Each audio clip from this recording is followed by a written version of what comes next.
Depois de uma grande vitória, depois de você ter alcançado êxito em alguma área da tua vida, como que você se porta? Como que você se posiciona? A Bíblia nos ensina que nós temos que estar de prontidão em todo momento, temos que estar atentos em todo momento, nós temos que estar sempre de olhos abertos, porque nós não sabemos a que momento da vigília do dia, da noite, que qualquer hora que aconteça, que nós precisemos passar por alguma adversidade.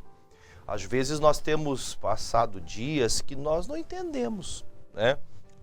O sistema de vida, muitas vezes, que nós vivemos não é daquele que favorece as nossas vidas. Normalmente nós vivemos em muitos confrontos, em muitas batalhas, em muitas adversidades. E há muitos pleitos que temos que nós oramos, buscamos a Deus e Deus nos conforta. Houve um dia que o homem que nós vamos comentar hoje, Ezequias, ele passou um período clamando e até preocupado, até de certa forma até com medo, porque Senaqueribe viria e destruiria todo o trabalho que ele estava fazendo, destruiria o povo de Deus. E ele fez um clamor, fez uma oração e Deus ouviu a oração dele. E nesse dia, até a Bíblia relata que foram 185 mil homens que o anjo de Deus veio e matou todos eles de uma vez só, e fazendo que Israel não levantasse sequer uma espada para vencer os inimigos. O que fazemos depois de vitórias? Comemoramos? Eu acredito que sim, e não seja pecado comemorar uma vitória. O grande problema é que depois da vitória, depois que estamos bem, o que nós fazemos? Pense nos dias mais difíceis da tua vida. Pense naqueles dias que você tinha que acordar cedo, que você pensava, e agora o que eu vou colocar na mesa? O que eu posso colocar na mesa para sustentar meus filhos? Eu vou à porta de empresas pedir emprego. Hoje não é dessa maneira. Ainda há, né, muitos desses que dessa maneira buscam emprego, batendo na porta da empresa, perguntando: há vagas, tem disponibilidade, tem alguém precisando para qualquer área de trabalho, eu estou à disposição. Eu lembro que meu pai me conta até hoje, ele me fala, meu pai é do interior do Paraná, da região norte do Paraná, e ele, quando veio para a região de Curitiba, chegando em Curitiba, muito simples, pessoa do interior, trabalhava com a lavoura, ele, para procurar emprego, ele fez isso. Ele saía cedo da minha cidade natal, Fazenda Rio Grande, e caminhava. Ele ia caminhando de Fazenda Rio Grande até Curitiba, cerca de 11, 12, até um pouquinho mais, até onde ele ia, 13, 14 quilômetros, para pedir emprego nos grandes prédios, onde tinham ali muitos trabalhos sem profissão. E ali ele procurava emprego e pedia nas portas, e foi várias vezes assim, até que uma porta se abriu. E até inclusive a mesma área do trabalho que ele faz até hoje, ali surgiu uma grande porta.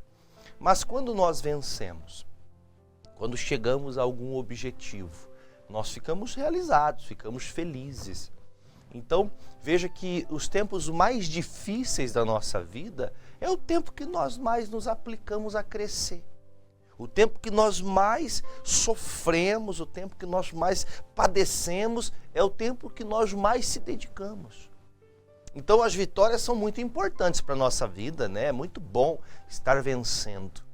Mas não significa que elas sejam o total da vida. Quando você alcança algo da parte de Deus, você tem que ter um cuidado para que você não desanime. Quantas pessoas que elas, depois de uma vitória, ela tem um êxito na vida dela, e ela passa o tempo, ela volta para o mesmo estaca zero de sempre. E ela se deixa levar. Aqui o rei Ezequias, ele recebe um veredito, recebeu uma direção de Deus, dizendo no capítulo 20, versículo 1, fala assim: naqueles dias adoeceu Ezequias de morte, e o profeta Isaías, filho de Amós, veio a ele e lhe disse: assim diz o Senhor, ordena a tua casa, porque morrerás e não viverás. Eu acredito que todas as pessoas no lugar de Ezequias também teriam um susto, porque períodos da vida dele difícil, de pleitos contra o inimigo, né, Senaqueribe, rei da Síria, que viu um exército inteiro ser morto por um anjo de Deus, porque Deus deu vitória a Ezequias, ao povo do Senhor. Agora ele recebe o profeta dizendo: olha, você vai morrer, filho. Pode ordenar aí o que está bagunçado, arruma a casa aí, porque tu vai morrer. Eu acho que ninguém está esperando uma coisa dessa, depois de tanto pleito, depois de tanto lutar, depois de tanto fazer. Esse talvez seja um dos maiores erros da gente, do ser humano. De olhar e achar que porque vencemos hoje, nós temos que passar longos períodos somente de tranquilidade, de desfrute, né? O tempo que você só está desfrutando. Nossa, pastor, sai de uma guerra, cai na outra, sai de um problema, vem outro. A vida é assim. O escritor sagrado, Salomão, pelo Espírito Santo, declarou no livro de Eclesiastes, ele diz: tudo na vida é vaidade. Olhando debaixo do céu, debaixo desse sol, tudo é vaidade. Só que nós temos que aprender a lidar com os nossos dias. E quando o profeta chega na casa dele, ele sabe que essa não é uma palavra de homem, é uma palavra de autoridade. Porque antes mesmo, quando ele venceu os inimigos, que ele agora passa feliz, tranquilo, longe de Senaqueribe, Senaqueribe nem pode se levantar contra ele, porque sabe o Deus que o Ezequias serve. Ele agora está tranquilo. E alguma coisa aconteceu. Não se está escrito exatamente quais foram as coisas que estavam acontecendo nestes dias. Só que nós temos que aprender na nossa vida que as pessoas que servem a Deus, as pessoas que andam com Deus, não podem ter, alternâncias, altos e baixos. Nós temos que ter uma linha plena com o Senhor, uma linha tênue, uma linha da qual você segue no Senhor, na palavra, mesmo nos dias difíceis. Apesar de não ser fácil. Só que ele fala no versículo 2, então virou o rosto para a parede e orou ao Senhor, dizendo: primeira coisa que você deve fazer, você está passando por alguma batalha? Pastor, eu já venci tanta coisa, eu estou desanimado. Deixa eu falar uma coisa para você. Você não venceu outras batalhas orando? Você não orou outros momentos para Deus te dar vitória? Você não foi para a igreja, você não jejuou, você não fez um pleito para Deus honrar você lá atrás? Por que você acha que agora você não tem que fazer a mesma coisa? Por que você está desanimada? Por que você está desanimado? Ah, pastor, eu já busquei tanto, não aconteceu nada. Ah, pastor, eu já fiz tanto, eu cansei. Você cansou de lutar, filho de Deus? Você cansou de pleitear? Já vamos entender o que estava acontecendo. Mas o grande problema de muitas pessoas é isso. Talvez seja o seu problema. Talvez aqui seja como o profeta Isaías, um profeta para avisar você. Você está passando por isso, achando que você não deveria passar por isso. Talvez no sistema de meritocracia, você não, mas isso não deveria acontecer comigo. Deus já me deu vitória, olha só, eu estou fazendo a obra de Deus, eu estou servindo ao Senhor, por que isso comigo? Então veja que quando ele escuta o profeta, ele não bateu boca. Ele não quis retrucar o profeta. Ele não quis ali tentar arrumar encrenca. Não, profeta, o senhor está doido? Olha a Deus aí, porque agora, recente mesmo, Deus me deu vitória. Já vai ter outro pleito. Qual que é o problema desta vez? Qual que é a situação dessa vez que eu estou passando? Por que Deus está assim comigo? Ele não ficou irado. Ele entendeu, no mesmo momento que Deus se levantou, falou com o Isaías. Isaías vai até o Ezequias e fala: olha, arruma a tua casa que você vai morrer. Eu acho que talvez essa não é uma palavra que ninguém queira ouvir. Apesar de você saber que um dia você vai morrer, como qualquer ser humano. Mas o que está acontecendo aqui? Este veredito, essa afirmação do céu foi dada para que algo acontecesse. Tem dias que nós vamos avacalhando com a fé. Porque nós temos uma fé, nós temos Deus no nosso coração, nós temos a palavra dentro de nós, nós temos retido a palavra da fé, mas vamos deixando ela se apagar, aquela brasa vai apagando, apagando e vai se tornando cinzas. Por isso que ele vira o rosto para a parede e ele começa a fazer uma oração de imediato. Talvez você é aquela pessoa que espera o barco andar para ver o que vai acontecer. Você vai esperar primeiro as portas se fechar para você fazer alguma coisa? Vai chorar para a mamãe? Vai chorar para o papai? Você vai ficar esperando alguém fazer alguma coisa por você? Ele teve que se posicionar, eu vou orar, eu vou clamar a Deus. Deus, envia socorro aqui para mim, eu não quero que isso aconteça comigo. Senhor, muda esse veredito, transforma esse mal que está vindo sobre a minha vida, eu não aceito isso mais. Meu casamento está acabando, minha família está sendo destruída, a que preço? Por que você está estagnado? Por que você parou? Ah, pastor, que faz muito tempo que eu estou orando contra isso. Vou dizer para você, você venceu tanta coisa, tanta batalha, tanto pleito você passou. Agora chegou mais um dia de você fazer o quê? Orar mais uma vez. Ore a Deus. Se outrora, quando o Senaqueribe mandava 185 mil soldados contra ele, Deus deu vitória mandando um anjo e acabando com todos os exércitos de Senaqueribe, do rei da Síria, por que não pode fazer agora mudar esse veredito de morte sobre a vida de Ezequias? Quer dizer, ele entendeu, ele conhecia e sabia, eu preciso me voltar a Deus. Então, claramente, o texto já nos identifica que o problema de Ezequias ele depois da vitória, ele esqueceu de Deus. Eu vou contar para você, eu já há alguns anos tenho visto, é triste falar, mas há alguns anos eu tenho visto isso. Quando algumas pessoas mudam de patamar de vida, quando prosperam, quando alcançam certos objetivos, quando chegam a um certo lugar da vida, elas acabam esquecendo de Deus. Não todas, não estou generalizando, mas grande parte das pessoas fazem isso. Em outro tempo, clamavam segunda, terça, quarta, quinta, sexta, sábado, domingo, todo dia em oração, jejuava, clamava, se dedicava a Deus. Mas depois que chegou a um certo status, a uma certa posição, uma certa conquista, ela deixa de buscar. Ela deixa de ser aquela pessoa fiel. Fica perdendo tempo com tanta besteira. Já não tem tempo para ir para a igreja mais, não tem tempo para fazer uma oração. Não tem tempo para se pegar a palavra de Deus aqui, mergulhar dentro da palavra do Senhor. Ontem à tarde, eu passei a tarde meditando, lendo a Bíblia, e eu falava, Senhor, como é bom ter esse tempo disponível para o Senhor. E eu oro para que você sempre tenha esse tempo. Talvez você diga, pastor, meu tempo é muito curto. Mas o tempo curto que você tiver, se aplique em Deus. Se aplique em estudar a palavra. Se aplique em entender o que Deus quer para a tua vida. Pastor, esses dias é tão difícil. Você pode perceber, principalmente nesses dias frios aqui, falando dos dias que vivemos aqui, na região sul, frio, aquele frio tremendo. A pessoa, ela para, não, hoje é dia de sopa, ela vai no mercado e faz isso, faz aquilo, compra aquilo outro. Hoje é dia de fazer aquela sopa, o aioline, né, que o pessoal faz aqui, né. Aqui o pessoal, o Silvio sempre faz lá e não chama a gente para comer sopa. A pessoa prepara e chama o vizinho, chama a vizinha, e sabe, é até gostoso, não é uma coisa ruim não.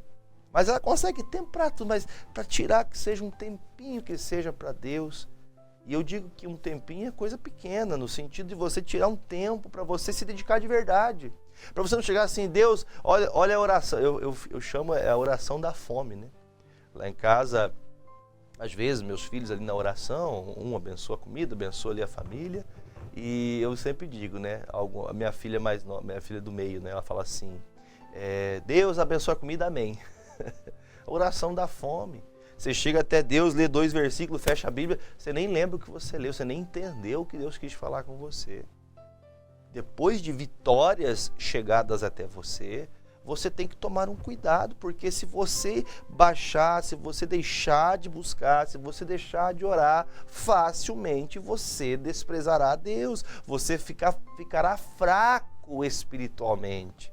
Porque existe um momento que você tem que reconhecer. O que está faltando para mim, pastor?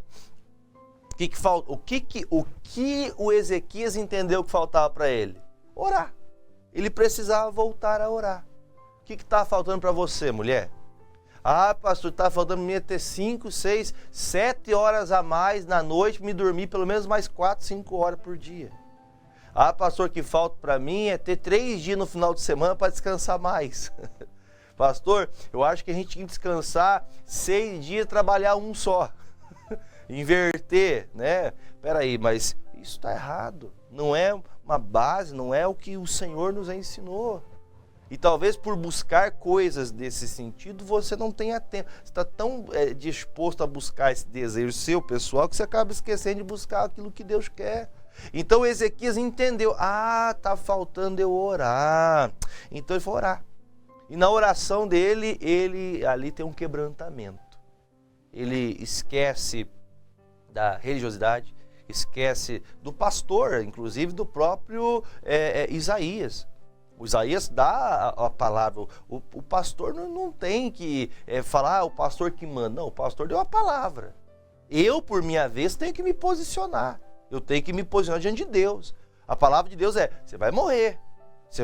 Você arruma a tua casa, amigo. Amiga, arruma as coisas aí. O profeta não sabe por que Deus está falando isso para ele, mas olha, ele mandou arrumar a casa. É o que Deus mandou te dizer. O pastor está pregando aqui, não sei o que você está passando. Mas você aí do outro lado está entendendo o que Deus quer dizer você.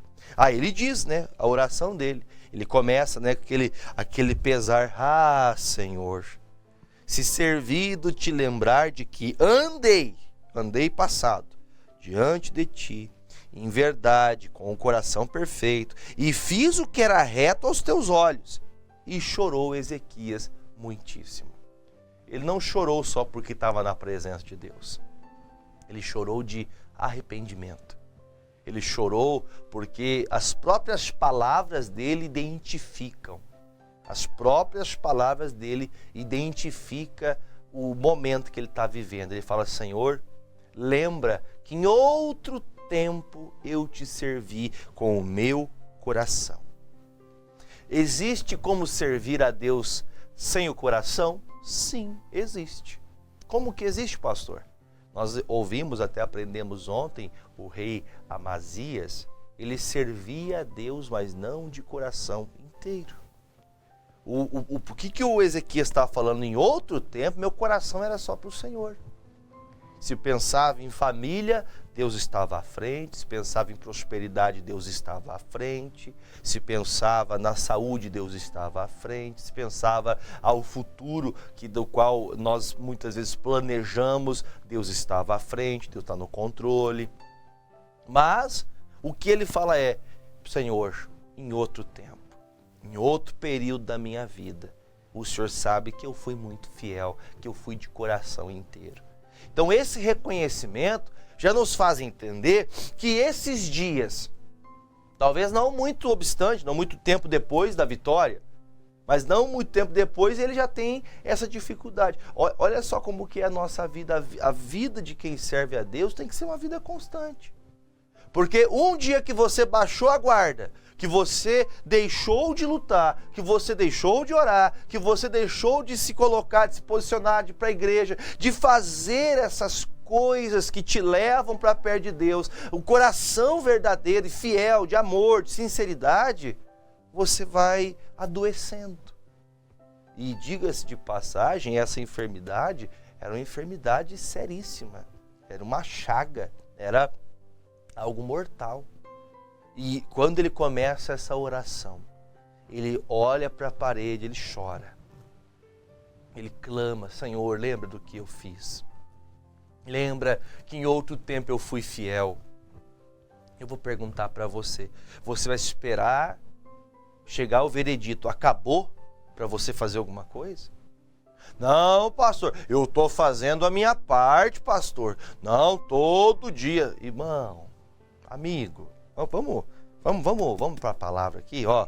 Ele fala, ah, Senhor, se servir te lembrar que diante de ti, em verdade, que com coração perfeito fiz o que era reto aos teus olhos. Fiz, não tenho feito. Por isso ele fala, versículo 4, sucedeu, pois, que Não havendo Isaías ainda saído do meio do pátio, veio a ele a palavra do Senhor dizendo: volta e diz a Ezequias, chefe do meu povo, assim diz o Senhor de Deus de Davi, teu pai, ouvi a tua oração e vi tuas lágrimas, e eis que te sararei, ao terceiro dia subirás à casa do Senhor. Então, o que ele escuta de Deus? Deus, na verdade, permite que eu e você passemos por coisas para que nós despertemos. Eu vou ser bem direto assim nesse entendimento que minha alma tem guardado todos os dias, todo dia. Tem coisas que não haverá outra pessoa para passar senão você. Há situações da tua vida que é você que tem que passar. Não adianta você empurrar para o marido, empurrar para a esposa, colocar a culpa nos filhos, colocar a culpa no governo, colocar a culpa no pai, na mãe, colocar a culpa no patrão. Ah, pastor, mas também ninguém lembra de mim, eu sou esquecido. Ó, pastor, o que fizeram comigo, me zombaram, eu podia estar muito melhor se não tivessem feito isso comigo. Ele fez a oração dele: Deus, eu e o Senhor aqui. Até mais cedo, Salmo 146, pastor Fernando pregava, ele falava algo muito importante. A nossa confiança não pode estar em coisas nem em pessoas. Nós temos que confiar plenamente em Deus. Quando você, o que notamos aqui claramente é que ele faz uma oração sincera: Deus, eu não estou sendo o homem que devia. Claro que eu acredito que não foi só isso a oração. Ele passou ali um tempo ali de meditação, aquele tempo ali que ele precisava diante de Deus. Mas ele precisou ser sincero. Seja sincero com o Senhor: Senhor, eu não consigo orar mais. Eu não tenho esse prazer, o que você tem que fazer? Você vai ter que se dedicar. Você vai ter que se esforçar para voltar àquela alegria da presença de Deus. Fazer algo realmente verdadeiro. Acredite você ou não, todos os dias da sua vida estão contados na mão do Senhor. E se você buscar a Deus, Ele vai mudar essa sentença da tua vida. Ele vai lhe dar para você a oportunidade de voltar para a casa do Senhor. Porque Ele disse: depois de 3 dias, você vai estar completamente sarado, você vai poder voltar para a casa de Deus. Isso aqui como profecia, como palavra de Deus para o seu coração. Você que está doente na sua casa, vai passar esses 3 dias e você vai poder voltar para a casa de Deus. Você vai poder se levantar da tua cama, você vai poder levantar dessa depressão, dessa tristeza, dessa ansiedade, sair da tua casa, voltar a procurar emprego, voltar a lutar pela sua família, lutar pelo seu casamento, lutar pela sua igreja, lutar pelo propósito ao qual Deus te colocou nessa terra. E digo mais para você: você se afastou, se aproxima. Você vai conseguir voltar. Deus está garantindo: Ezequias, daqui 3 dias você vai entrar na minha casa de novo. Você vai voltar a me adorar. Então, guarde isso no seu coração. Porque depois de uma grande vitória, muitas pessoas vão baixando a guarda, o que diz respeito à fé, deixam de orar, deixam de buscar a Deus, vão colocando outros objetivos na vida, deixando o Senhor de lado, e o que fará você sofrer. Então, tome a decisão que tomou Ezequias. Não deixe uma semana, vamos ver como é que fica esse mês. Não, é agora. Levante esse clamor agora. Não deixe as coisas piorarem, porque pode ser o fim se você não se posicionar. Amém? Que Deus te abençoe e fale mais com você. Vamos orar? Apresente a Deus o copo com água junto com o pastor e falemos com o Senhor. Pai querido e amado, em nome de Jesus, estamos aqui mais uma vez diante da grandeza, do poder do nome de Jesus. Sabendo nós, ó Deus, que não é por muito falar que somos ouvidos, mas é o Espírito Santo que testifica aos corações dos homens. Coloque nestas águas, meu Pai, a tua unção, para curar, para libertar, para operar maravilhas. Aos que estão doentes, aos que estão em casa, enfermos, aos que estão passando por crises. Jesus, lembro agora em meu coração de uma senhora que me pede oração, que teve um princípio de um infarto, muito estresse, muita ansiedade, muito nervosismo. Jesus, Coloque uma unção sobre estas águas. Jesus, como o Senhor fez com Ezequias quando ouviu a oração dele. Talvez esta pessoa que me ouve, ela nem consiga orar, mas eu intercedo por ela, Pai, e peço que nestas águas tenha unção para mudar a situação dessa pessoa, que essa doença, esse câncer, essa metástase, este mal que está no joelho, nas pernas, nos ossos, a artrite, a artrose, o reumatismo, o trauma de uma cirurgia que essa pessoa ficou com sequela, essa pessoa que está sofrendo em casa porque não pode trabalhar, meu Deus, coloca a unção agora, coloca teu poder em ação, e quando esta pessoa orar junto comigo, ou até mesmo quando ela beber essa água por alguém que ela talvez ela saiba que ela não fará por fé, mas nós por fé bebemos dessa água sabendo que o Senhor opera pela fé no nome de Jesus. Se você crer, beba comigo em nome do Senhor.